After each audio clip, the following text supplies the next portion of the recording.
First important article, देश में logistic system को इंप्रूव करने के लिए रेलवेज के कंट्रीब्यूशन से संबंधित है। आप जीएस पेपर 3 के इस टॉपिक से आर्टिकल को रिलेट कर सकते हो। देखो, यूनियन बजट 2023 में पीएम गति शक्ति नेशनल मास्टर प्लान के लिए जो बजट है ना, उसे डबल कर दिया गया है। इसके अलावा इंडियन रेलवेज के लिए भी जो एक्सपेंडिचर है वो इस बार एलोकेट किया गया है 2.4 लाख करोड़।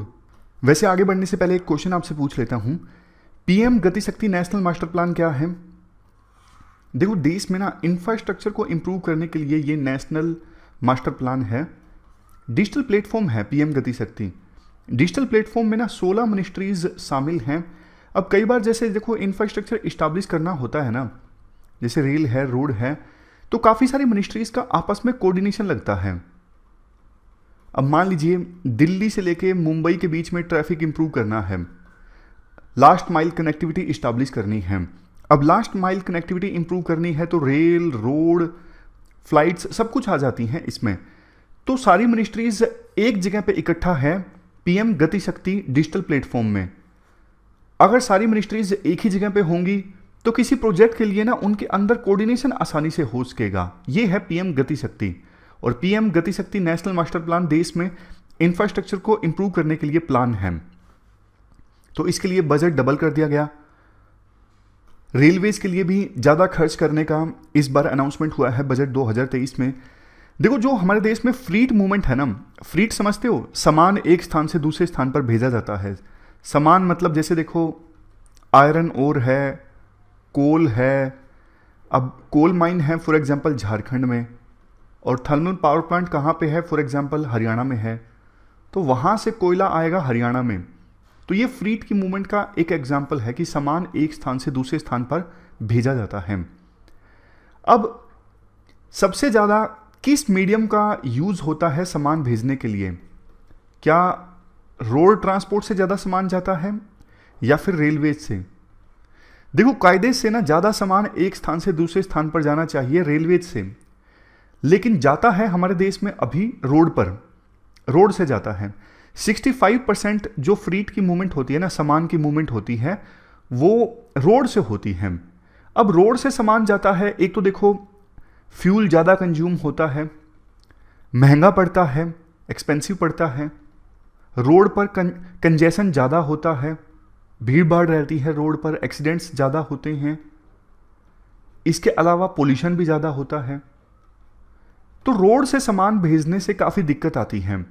रेलवे बिल्कुल ज़बरदस्त मोड है कार्गो को मूव करने के लिए, यानी सामान को एक स्थान से दूसरे स्थान पर मूव करने के लिए। अभी देश में जितना सामान एक स्थान से दूसरे स्थान पर जाता है ना, सिर्फ 27% रेलवे से जाता है। टारगेट ये है 2030 आते आते इसे 45% तक लाया जाए कि 45% कार्गो हमारे देश में एक स्थान से दूसरे स्थान पर जाए तो रेलवे से जाए। अभी अगर 1.2 बिलियन टन सामान रेलवे से जाता है तो टारगेट ये है 2030 आते आते इसे 3.3 बिलियन टन किया जाए। और इसके लिए ये पीएम गति शक्ति ना जबरदस्त डिजिटल प्लेटफॉर्म है, क्योंकि इस प्लेटफॉर्म के थ्रू वेरियस मिनिस्ट्रीज के बीच में आपस में कोऑर्डिनेशन आसानी से हो जाता है और इंफ्रास्ट्रक्चर को इस्टेब्लिश करने का जो टाइम है वो कम हो जाता है। अब देखो, एक क्वेश्चन मैं आपसे पूछता हूं, जब रेलवे से सामान भेजना आसान है, पोल्यूशन कम है, इजी है, तो रेलवे से सामान फिर भेजते क्यों नहीं है लोग, इंडस्ट्री वाले? उसका रीजन देखो ये है, एक रीजन नहीं है, काफी सारे रीजन हैं। हमारे देश में ना पैसेंजर ट्रेन्स को ज्यादा तवज्जो दी जाती है, रेलवे ट्रैक्स भी बहुत ज्यादा कंजेस्टेड हैं, तो इस वजह से ट्रेन्स लेट बहुत हो जाती हैं, सामान लेट पहुंचता है। समझ गए? ये पहला रीजन है कि रेलवेज के थ्रू सामान भेजा जाता है तो लेट पहुंचता है। अब दूसरी चीज ये है, लास्ट माइल कनेक्टिविटी नहीं है। अब जैसे इंडिया के किसी पोर्ट तक सामान भेजना है, और भेजना कहां से है? मुंबई रेलवे स्टेशन तक तो सामान आ गया, बट देखो रेलवे स्टेशन से पोर्ट तक कोई कनेक्टिविटी अच्छी नहीं है, बहुत ट्रैफिक है। ये मैंने सिर्फ आपको एक एग्जांपल देके समझाया कि लास्ट माइल कनेक्टिविटी हमारे देश में अच्छी नहीं है। जैसे बॉर्डर एरियाज तक रेल नेटवर्क अच्छा नहीं है, ये दूसरा रीजन है। तीसरा रीजन मैं आपको बताता हूं, देखो रेलवेज में जैसे मालगाड़ी होती है, अब मालगाड़ी में सामान अपलोड करना मतलब सामान लोड करना, बड़े बड़े जो भारी मात्रा में आयरन ओर है उसको उतारना, फिर बाद में जहाँ पे जब डेस्टिनेशन तक ट्रेन पहुँच जाती है, इन सब चीज़ों में ना बहुत टाइम लग जाता है। और हमारे देश में ना बड़ी बड़ी मशीनें नहीं हैं कि जल्दी से सामान की बढ़िया से प्रोसेसिंग हो उसके, इसमें कॉस्ट भी काफ़ी ज़्यादा लग जाती है। जबकि ट्रकों में सामान लोड करना ज़्यादा आसान रहता है बजाय कि मालगाड़ियों में सामान लोड करना। इसके बाद ना एक और डेटा है 2020-21 का। रेलवे जो सामान पहुंचाता है एक स्थान से दूसरे स्थान पर, सबसे ज़्यादा क्या पहुंचाता है? 44% तो देखो कोल पहुंचाता है एक जगह से दूसरी जगह पे, समझ गए? 1.2 बिलियन टन 2020-21 का डेटा है। 13% आयरन ओर, मतलब अगर 100 चीज़ें पहुंचाई, वॉल्यूम 100 है तो उसमें से 44% तो देखो कोल पहुंचाया रेलवे ने 2020-21 में। 13% iron ore, 10% cement, 5% food grain, 4% fertiliser, 4% iron and steel.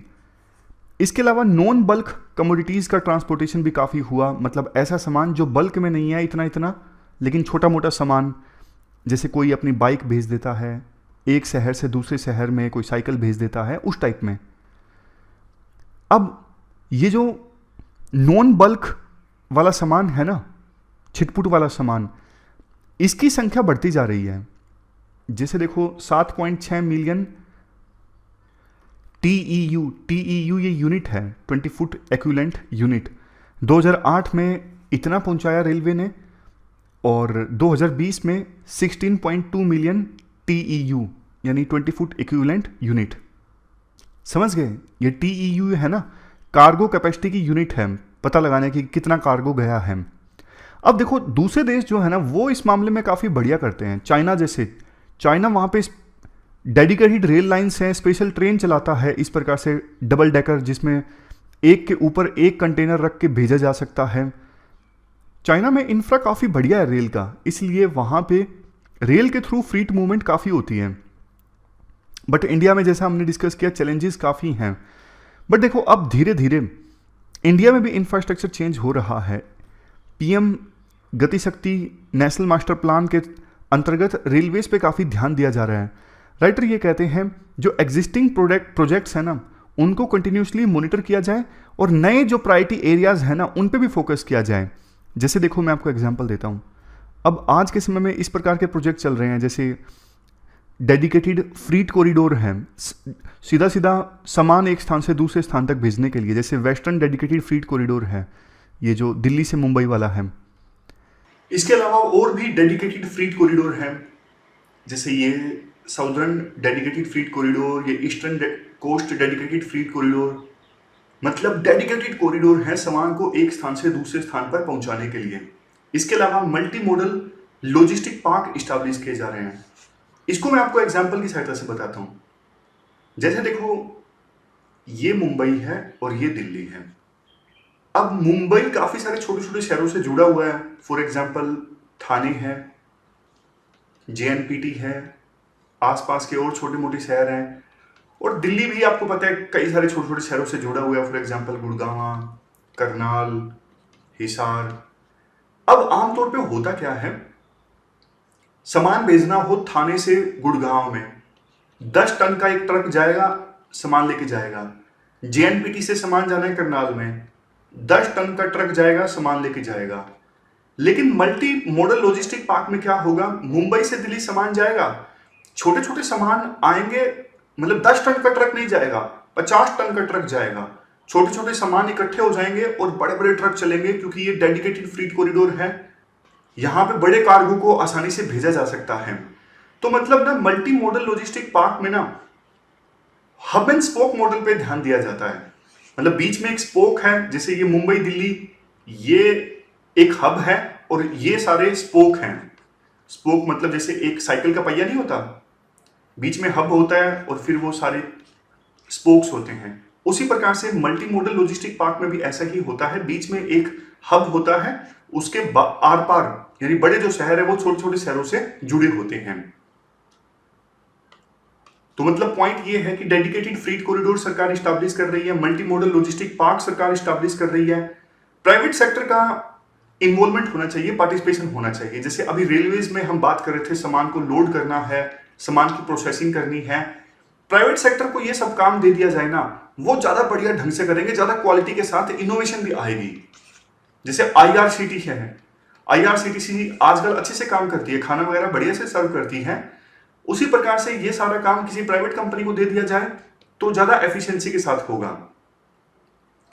यहां पर देखिए, ये एक सजेशन ये भी है राइटर का कि एक स्पेशल एंटिटी या स्पेशल कंपनी स्टैब्लिश की जा सकती है रेलवेज के अंतर्गत आईआरसीटीसी की तरह, जो इंटरमोडल लॉजिस्टिक्स को हैंडल करे प्राइवेट सेक्टर के साथ मिलकर।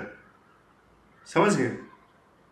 और देखो, जैसा उबर में होता है ना कि आप कैब बुक कर सकते हो, रेलवेज में भी ना आपको सामान भेजना है, कोई कोच में कोई स्पेस बुक करना है तो ऑनलाइन होना चाहिए। ये जो एंटिटी है ना, जो हमने बात की रेलवेज के अंदर इस्टेब्लिश की जा सकती है, वो सिंगल विंडो का काम करे। जो भी कस्टमर्स अपना कार्गो भेजना चाहता है रेलवेज के थ्रू, इस सिंगल कंपनी पे जाके, कंपनी की वेबसाइट पे जाके बुक कर सके और पेमेंट भी वहीं से कर सके। अभी ना आइडिया नहीं लगता, सामान भेजना है, मान लीजिए दिल्ली से पुणे कोई बाइक भेजनी है, कोई कंप्यूटर भेजना है रेलवेज के थ्रू, कोई भी सामान भेजना है, बड़ा सामान, तो पता नहीं है कैसे ट्रांजैक्शन करें, कैसे हम बुक करें, रेलवे स्टेशन पे जाना पड़ता है। प्रोसेस बहुत डिफिकल्ट है, समय के अनुसार बदलाव आना चाहिए प्रोसेस में, कस्टमर्स के लिए चीजें आसान होनी चाहिए। तो ये हमने पूरा आर्टिकल डिस्कस किया रेलवेज के थ्रू फ्रीट मूवमेंट से संबंधित। चलते हैं आगे। अब इसके बाद अगला जो आर्टिकल है ना, यूके के नए इलीगल माइग्रेशन लॉ से संबंधित है। आप जीएस पेपर सेकंड के इस टॉपिक से आर्टिकल को रिलेट कर सकते हो। अभी देखो, यूके ने ना अपनी नई इलीगल माइग्रेशन लॉ को अनाउंस किया। कई बार क्या होता है, जैसे छोटे छोटे बोट्स पर बैठ के रिफ्यूजीज आ जाते हैं यूके में, या फिर लोग आ जाते हैं जो असाइलम मांगते हैं, यूके की सरकार को बोलते हैं कि हम शरणार्थी हैं, आप हमें शरण दे दीजिए, असाइलम दे दीजिए। तो इन सब को रोकने के लिए ना यूके यानी यूनाइटेड किंगडम एक इलीगल माइग्रेशन लॉ लेके आया है। यूके का ये कहना है, जो भी लोग ऐसा करेंगे ना, छोटी छोटी बोट्स पर बैठकर यूके में एंटर होने की कोशिश करेंगे, उनके ऊपर हम बैन लगा देंगे। वो कभी भी ना यूके के नागरिक नहीं बन सकेंगे। यहां पर देखिए, वो कभी भी अगर ऐसे कोई छोटी छोटी बोट पे चढ़ के आएगा बिना कागजात के, तो उसके ऊपर लाइफ टाइम बैन लगा दिया जाएगा।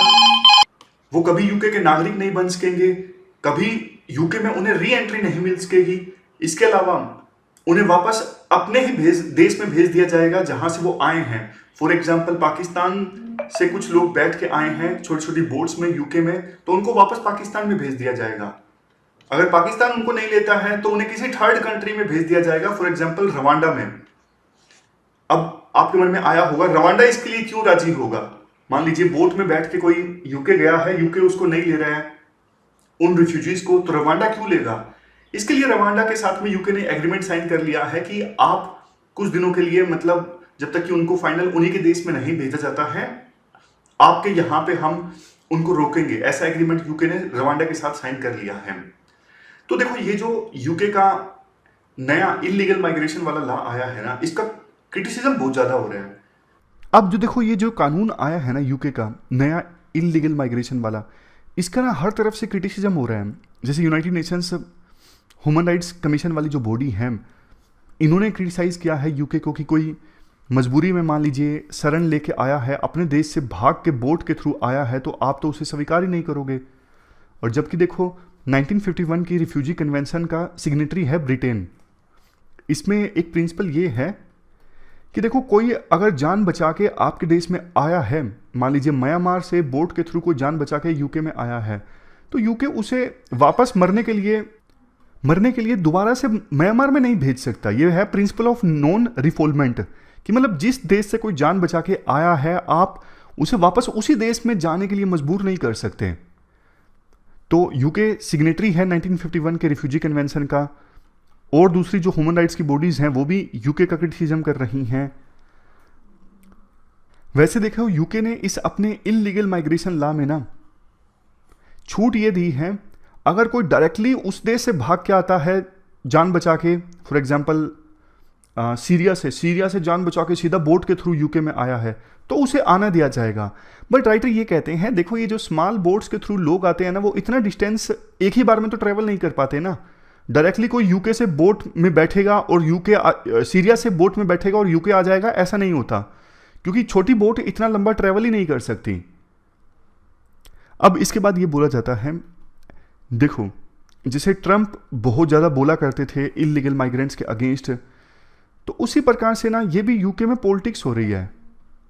जो बाहर से माइग्रेंट्स आए हैं ना, उनके खिलाफ हेट्रेड बढ़ती जा रही है यूके में। तो उसी का फायदा उठा के, या फिर यूं बोलिए लोगों, पॉपुलिज्म है एक प्रकार से, लोगों के इमोशंस को और ज़्यादा मोबिलाइज करने के लिए यूके की सरकार ये कानून लेके आई है। जैसे ट्रंप बोला करते थे बिल्ड दैट वॉल, एक दीवार बना देंगे, फिर वो रोकेगी दीवार, मैक्सिको से जो इलीगल माइग्रेंट्स आते हैं वो नहीं आ पाएंगे यूएसए में। ठीक उसी प्रकार की चीज़ अब यूके कर रहा है।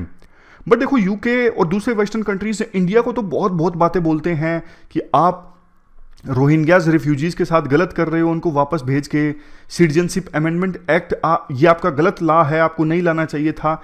बड़े बड़े उपदेश दिए जाते हैं इन वेस्टर्न कंट्रीज के द्वारा इंडिया को। लेकिन खुद देखो जब ह्यूमन राइट्स को एड्रेस करने की बात आती है ना, तो वो ध्यान नहीं देते, वो सिर्फ अपना फ़ायदा देखते हैं और उनके देशों में जो पॉलिटिक्स होती है वो चलती रहती है। तो ये दोगलापन है। असनीर ग्रोवर जो शार्क टैंक वाले हैं बोलते हैं ना कि तेरा दोगलापन अभी उतारता हूँ, तो ये हमारे जो विदेश मंत्री हैं जयशंकर, वो वेस्टर्न कंट्रीज का दोगलापन आजकल काफ़ी उतार रहे हैं। तो हो सकता है कि इस पर भी वो उतारे। हालांकि यूके के साथ हमारे रिलेशंस अच्छे हैं, वो डायरेक्टली ऐसी कोई बात बोलेंगे, संभावना कम है। बट इस प्रकार का कानून लाना ये एक प्रकार से ना जीनोफोबिक बिलीफ को दिखाता है। जीनोफोबिक मतलब बाहर के जो विदेशी लोग हैं उनसे डर, एंटी इमिग्रेंट भावनाएं, मतलब इमिग्रेंट्स के खिलाफ जो भावनाएं हैं उनको दर्शाता है। इलीगल माइग्रेंट्स देखो बहुत बार किसी देश को डेवलप करने में ना बहुत बड़ा रोल प्ले करते हैं। जैसे यूएसए को डेवलप करने में माइग्रेंट्स का बहुत बड़ा रोल है, उसी प्रकार से यूके को डेवलप करने में भी जो माइग्रेंट्स हैं उनका बड़ा रोल है। तो कोई अगर अपनी जान बचा के भाग के आया है या फिर बेटर अपॉर्चुनिटीज़ के लिए आया है, तो थोड़ी सी संवेदना रखनी चाहिए उन लोगों के प्रति। इवन देखो जो अभी प्रधानमंत्री हैं यूके के मिस्टर सुनक, इनके पेरेंट्स भी ना अफ्रीका से यूके में आए थे, लेकिन उस समय वो समय अलग था, वो दौर अलग था। आज का जो दौर है वो जीनोफोबिक बहुत ज़्यादा हो गया है कि बाहर से जो लोग आते हैं उनके खिलाफ नफरत, उनको संवेदना की दृष्टि से ना देखना। आज के समय में ऐसी चीज़ें बहुत हावी हैं। तो ये पूरा आर्टिकल हमने डिस्कस किया यूके के नए इलीगल माइग्रेशन लॉ से संबंधित। इसके बाद नेक्स्ट आर्टिकल कल नहीं परसों 8 मार्च को इंटरनेशनल वुमेन डे था, तो उस मौके पर वुमेन से संबंधित काफ़ी आर्टिकल्स आए। ये आर्टिकल एक आया था वुमेन मूवमेंट से संबंधित। इसी में कुछ पॉइंट्स हैं जो हम रिवाइज करेंगे। महिलाओं का पॉलिटिक्स में पार्टिसिपेशन से संबंधित आप जीएस पेपर 1 के इस टॉपिक से आर्टिकल को रिलेट कर सकते हो। देखो इंडियन वुमेन मूवमेंट का जो डायनामिज्म है वो पूरे वर्ल्ड में एक्नॉलेज किया जाता है। जैसे फ्रीडम के लिए जब स्ट्रगल चल रहा था तो उस समय महिलाओं ने बढ़ चढ़ के पार्टिसिपेट किया। नेशनल स्ट्रगल फॉर फ्रीडम ने बहुत सारी महिलाओं का हम नाम सुनते हैं, जैसे सरोजनी नायडू है, उषा मेहता है, जिन्होंने रेडियो को ऑपरेट किया था भारत छोड़ो आंदोलन के दौरान। महात्मा गांधी ने एक बात बोली थी, जब एक वुमेन अबला से सबला बन जाती है ना, मतलब वीक से स्ट्रोंग बन जाती है, तो वो सब लोग जो हेल्पलेस हैं वो पावरफुल बन जाते हैं। ये बात गांधी जी ने बोली थी, आप इस्तेमाल कर सकते हो इस कोट को। All India women conference establish हुई 1936 में। इसके अलावा मृणाल गौर के बारे में आपने सुना होगा, महाराष्ट्र में इन्होंने बहुत अच्छा काम किया।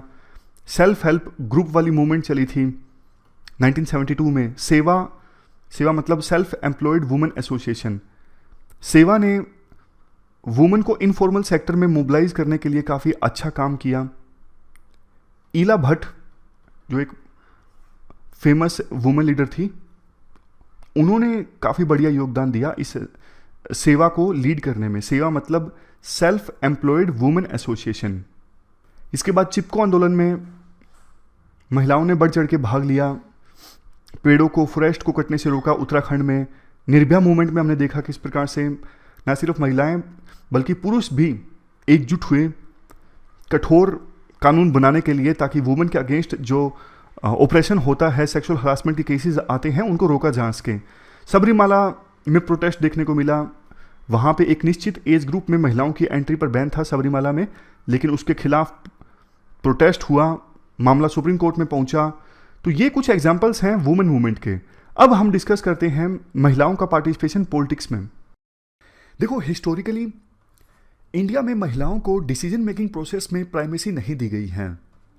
अब तो फिर भी देखो थोड़ा बहुत चेंज देखने को मिलता है, लेकिन पहले तो लड़कियां कौन सी क्लास तक एजुकेशन प्राप्त करेंगी, शादी कब होगी, किससे होगी, मतलब ये जो इम्पोर्टेंट लाइफ की चॉइसेस होती है ना, उनमें महिलाओं को से नहीं दिया जाता था। या तो पिता डिसाइड करते, हस्बैंड डिसाइड करते, या फिर भाई डिसाइड करता, जो कि देखो पेट्रियार्की में होता है। आर्टिकल में एक चीज़ पे ये फोकस किया जाता है, महिलाओं का पॉलिटिक्स में जो कम रिप्रेजेंटेशन है ना, ये भी एक इम्पोर्टेंट फैक्टर है जिसकी वजह से महिलाओं का जो ओवरऑल डेवलपमेंट है वो नहीं हो पाता। आप थोड़ा डेटा देखिए। वैसे तो देखो महिलाएं जो हैं वर्ल्ड पॉपुलेशन का ऑलमोस्ट हाफ हैं। टोटल पॉपुलेशन का 49.6% महिलाएं हैं, और 2011 के सेंसस के हिसाब से इंडिया में 48.5% जो पॉपुलेशन है वो महिलाओं की है। जहां एक तरफ हमारे देश में सोशल नॉर्म्स देखो ऐसे हैं कि महिलाओं का लेबर फोर्स में पार्टिसिपेशन भी डिस्करेज किया जाता है। इवन मोबिलिटी महिलाओं की, मतलब यहां नहीं जाना, वहां नहीं जाना, बाहर क्यों जा रही हो, मोबिलिटी पर भी सवाल उठाए जाते हैं। तो पॉलिटिक्स में पार्टिसिपेशन तो देखो बहुत दूर की कौड़ी है। मैं आपको एक एग्जांपल देता हूं, आपको पॉइंट याद हो जाएगा। 3-4 महीने पहले की यह बात है। मैं शिलोंग से गुवाहाटी जा रहा था, और जो ड्राइवर भाई साहब थे ना, उनसे अच्छी खासी इंटरेक्शन हो गई। तो बातों बातों में ना उन्होंने बताया कि मेरी फाइनेंशियल कंडीशन काफ़ी ख़राब हो गई है, खास करके कोविड के बाद, लॉकडाउन लगने के बाद। उन्होंने ये भी बताया कि मेरी वाइफ काफ़ी ज़्यादा एजुकेटेड है, जो शादी से पहले जॉब किया करती थी। तो मैंने उनसे क्वेश्चन पूछा कि अभी आपकी वाइफ जॉब क्यों नहीं करती, मतलब शादी के बाद छोड़ क्यों दी। तो वो ड्राइवर भाई साहब थे ना, पहली तो टोन थोड़ी सॉफ्ट थी, लेकिन ये बात आई ना एकदम से टोन थोड़ी हार्ड हो गई। बोले नहीं, ये मैं बर्दाश्त नहीं करूँगा। मैंने पूछा क्यों, मतलब कारण तो बताओ ना। तो उन्होंने कारण पहले तो बताया नहीं, फिर थोड़ा सा बताया कि भाई साहब काम करेंगी तो उन्हें कोई कुछ बोल देगा, मेरे से सहन नहीं होगा। मतलब जो प्रवृत्ति पहले हुआ करती थी ना कि वुमन जो है वो एक कमोडिटी है, घर संभाल के रखो, वो कमोडिटी पूरी तरह से गई नहीं है। हालांकि देखो मेरा सैंपल साइज इतना बड़ा नहीं है, लेकिन मैंने उस बातचीत में जो महसूस किया वो आपको बता रहा हूं ताकि पॉइंट आपको याद हो जाए। खैर आगे चलते हैं। देखो पॉलिटिक्स तो एक पब्लिक एक्ट है। अगर महिलाएं हाउस होल्ड से इंडिपेंडेंट यानी घर से बाहर अपनी उपस्थिति अगर नेगोशिएट कर सकती है ना, वही महिलाएं पॉलिटिक्स में पार्टिसिपेट कर सकती हैं। अभी रिसेंट में जो पोल्स हुए असम में, सभी कैंडिडेट्स में सिर्फ 8% महिलाएं थीं और बाकी 4 राज्यों में 11%, यानी हर 10 में से एक महिला जिसने इलेक्शन लड़ा। इलेक्शन कमीशन की रिपोर्ट के अनुसार अभी फिलहाल पार्लियामेंट में महिलाओं की टोटल रिप्रेजेंटेशन है 10.5%। स्टेट असेंबलीज में तो सिचुएशन और भी ज़्यादा खराब है, 9% के आसपास। और ऐसा नहीं है, देखो विभिन्न पॉलिटिकल पार्टीज में वुमेन लीडर्स नहीं है, वुमेन लीडर्स तो बहुत हैं, लेकिन उनको टिकट नहीं दी जाती या फिर वो पार्टी में हाशिए पर आ जाती हैं। ग्लोबल जेंडर गैप रिपोर्ट 2020 के अनुसार एजुकेशनल अटेनमेंट के मामले में इंडिया की जो रैंक है वो है 112 आउट ऑफ 153। इससे पता लगता है कि हमारे देश में महिलाओं में एजुकेशन का अभाव भी एक रीजन है जिसकी वजह से महिलाओं की जो पार्टिसिपेशन है पॉलिटिक्स में कम है। और महिलाओं की जो सोशल मोबिलिटी है कि बाहर बहुत कम जाना है, ये एक ऐसा फैक्टर है जिसकी वजह से एजुकेशन प्रभावित होती है। लड़कों को आसानी से भेज दिया जाता है घर से दूर शिक्षा प्राप्त करने के लिए, लेकिन महिलाओं को कम भेजा जाता है रिलेटिवली। अब कुछ फैक्टर्स की बात कर लेते हैं जिसकी वजह से महिलाओं की जो रिप्रेजेंटेशन है ना वो इंडियन पॉलिटिक्स में कम है। ये फैक्टर्स हैं। Gender stereotypes. मैं आपसे पूछूं जेंडर स्टीरियोटाइप्स का क्या मतलब होता है? देखो जेंडर स्टीरियोटाइप्स का मतलब जैसे कुछ एट्रीब्यूट्स जो हैं वो मेल या फिर फीमेल के साथ जोड़ दिए जाते हैं। जैसे बोल नहीं दिया जाता, आपने भी सुना होगा शर्म औरत का गहना है, महिलाओं को तो घर में रहना पसंद होता है। ये क्या है? ये जेंडर स्टीरियोटाइप है। हर एक का नेचर अलग अलग होता है। किसी लड़की का नेचर हो सकता है ऐसा उसे घर में रहना पसंद हो, किसी लड़के का भी तो हो सकता है जिसे घर में रहना पसंद हो। तो ये जो पर्टिकुलर एट्रीब्यूट्स हम किसी जेंडर के साथ जोड़ देते हैं ना, वो होती है gender stereotyping. Lack of political network, financial strains, unavailability of resources और सबसे लास्ट में lack of political education among the women in the country. ये फैक्टर्स रिस्पॉन्सिबल हैं महिलाओं की पॉलिटिक्स में कम रिप्रेजेंटेशन के लिए। अब इसके बाद नेक्स्ट एस्पेक्ट ये आता है, क्या किया जा सकता है पॉलिटिक्स में महिलाओं की पार्टिसिपेशन को इंक्रीज करने के लिए। देखो बेसिक कदम पहले उठाने पड़ेंगे, जैसे जेंडर इक्वलिटी। संविधान में तो महिलाओं को इक्वल राइट्स दिए गए हैं, बट क्या कारण है कि कम लड़कियां देखने को मिलती हैं हायर एजुकेशन में, कम लड़कियां देखने को मिलती हैं कॉर्पोरेट ग्रुप्स में हायर पोस्ट पर? तो वही बात है, ग्लास सीलिंग वाला कंसेप्ट आपने सुना होगा। एक सीलिंग अभी भी है जो महिलाओं को ऊपर नहीं जाने देती। वो सीलिंग दिख नहीं रही है, मतलब कानून नहीं रोक रहा है, लेकिन समाज में एक इनविजिबल जो बाधा है ना, वो अभी भी है, जिसकी वजह से महिलाएं ऊपर टॉप पोस्ट पर नहीं जा पाती। वही बात, सिचुएशन देखो धीरे धीरे चेंज हो रही है, जैसे कॉम्बैट फोर्सेस में भी अब वुमेन के पार्टिसिपेशन का रास्ता खोल दिया है सुप्रीम कोर्ट ने। खैर, नेक्स्ट एफर्मेटिव एक्शन। पार्लियामेंट और स्टेट असेंबलीज में महिलाओं के लिए रिजर्वेशन का जो बिल है काफी समय से पेंडिंग है, पास नहीं हुआ है। जैसे पंचायती राज बॉडीज में 1/3 रिजर्वेशन महिलाओं को मिला है ना, पार्लियामेंट और स्टेट असेंबलीज में भी मिलना चाहिए। वुमेन एम्पावरमेंट, एजुकेशन और इक्वल हेल्थ एक्सेस मिले महिलाओं को सभी स्फीयर्स में। Next, enforcing property rights. Property rights जो महिलाओं को अब मिले हैं उन्हें इन्फोर्स करना जरूरी है। महिलाओं के नाम पे प्रॉपर्टी देखो इसलिए भी नहीं कराई जाती, आपको भी पता है, सोच इस प्रकार से होती है कि जो लड़कियां हैं उनकी तो शादी हो जाएंगी, वो दूसरों के घर में चली जाएंगी, अगर उनके नाम पे प्रॉपर्टी रही तो हमारी प्रॉपर्टी दूसरे घर में चली जाएगी। तो ये जो सोच है ना, उसके चलते लड़कियों के नाम पे प्रॉपर्टी नहीं करवाई जाती है, अभी भी बहुत कम प्रॉपर्टी होती है। सोशल अवेयरनेस कैंपेन चलाया जाए ताकि जेंडर स्टीरियोटाइपिंग को तोड़ा जा सके। ये सोशल कैंपेन चलाए जा सकते हैं with the help of educational institutions, media, religious leaders, celebrities और पॉलिटिकल लीडर्स। अच्छा, आगे बढ़ने से पहले क्वेश्चन मैं आपसे पूछता हूं। वुमेन एम्पावरमेंट शब्द आपने बहुत बार सुना होगा, लेकिन अगर ऐसा क्वेश्चन आ जाए व्हाट इज वुमेन एम्पावरमेंट, तो क्या लिखोगे? सिंपल ऐसे लिखोगे, women empowerment means giving powers to women. ठीक है, डेफिनेशन मतलब महिलाओं को पावर देना इज वुमेन एम्पावरमेंट। लेकिन जो अच्छी सी डेफिनेशन है ना, वो ये देखिए, process of increasing women access to control over the strategic life choices. जो लाइफ में स्ट्रेटेजिक लाइफ चॉइसेस होती है ना, जैसे शादी कब करनी है, किससे करनी है, बच्चे कितने पैदा करने हैं, ये सब स्ट्रेटेजिक लाइफ चॉइसेस हैं।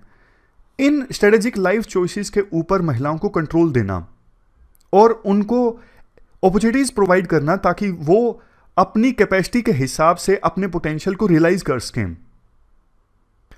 ये कुछ एग्जांपल्स हैं इंडियन वुमेन पॉलिटिशियंस के, आपको पता ही होगा, निर्मला सीतारमन, ममता बनर्जी।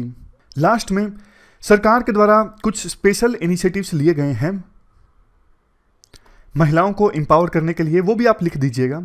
सरकार के द्वारा जो जो स्टेप्स लिए जाते हैं ना, वो आप जरूर लिखिए, इससे क्वेश्चन में मतलब आंसर काफी अच्छा हो जाता है। बेशक स्पेसिफिकली ना भी पूछा हो तो भी पैराग्राफ की फॉर्म में 3-4 कीवर्ड्स आप जरूर लिख दीजिए।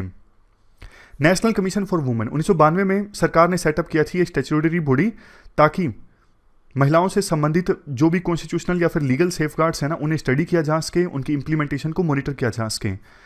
73rd और 74th कॉन्स्टिट्यूशनल अमेंडमेंट में लोकल बॉडीज में महिलाओं को 1/3 रिजर्वेशन मिला। National plan of action for the girl child 1991 से लेकर 2000 के बीच में, इस प्लान में क्या था, जो गर्ल चाइल्ड है ना, उनकी डेवलपमेंट, उनकी प्रोटेक्शन, उनका सर्वाइवल इंश्योर करना।